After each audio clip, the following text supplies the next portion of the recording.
A C ഒക്കെ തുറന്ന് മറ്റേ ഔട്ട്ഡോർ കൊടുത്തു. ഇൻഡോർ യൂണിറ്റ് ഫിറ്റ് ചെയ്ത് കാണിച്ചു തരാം ഗൈസ്.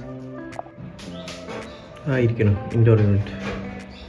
ഈ ഇൻഡോർ യൂണിറ്റ് ആണ് ഗൈസ്.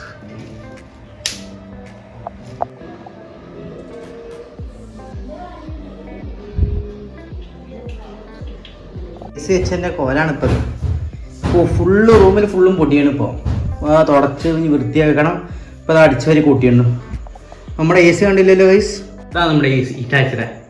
അവിടെ മറ്റേ വി ഗാർഡിൻ്റെ സ്റ്റെബിലൈസറും അങ്ങോട്ട് കണക്ഷൻ കൊടുത്തിട്ടുണ്ടോ നമ്മുടെ എ സി ഗൈസ്. അപ്പോൾ ഇനിയൊന്നും പറയാനില്ല, ഞങ്ങൾ രാത്രി തണുക്കട്ടെ. അപ്പോൾ കുറച്ച് കഴിഞ്ഞിട്ട് വരാം. ഇന്നെന്താ ബിഗ് ബോസിൽ എന്തോ പറയണ്ടല്ലോ, കാണാണ്ടാവില്ല. ഇതാ നമ്മൾ എ സി ഓണാക്കി ഇട്ടുണ്ട് ഗൈസ്. കാറ്റൊക്കെ കിട്ടുന്നുണ്ട് നല്ലപോലെ. 20 എത്തുന്ന കാണാൻ പറ്റുന്നുണ്ടാവുന്നതായിരിക്കണം. ഇവിടെ എന്തോ ലൈറ്റ് പോലെ ഉണ്ട്. ഓക്കെ, മെല്ലെ മെല്ലെ ഓണായി തണുത്തിട്ട് വരും ഗൈസ്. അപ്പോൾ കുറച്ചിട്ട് വരാം.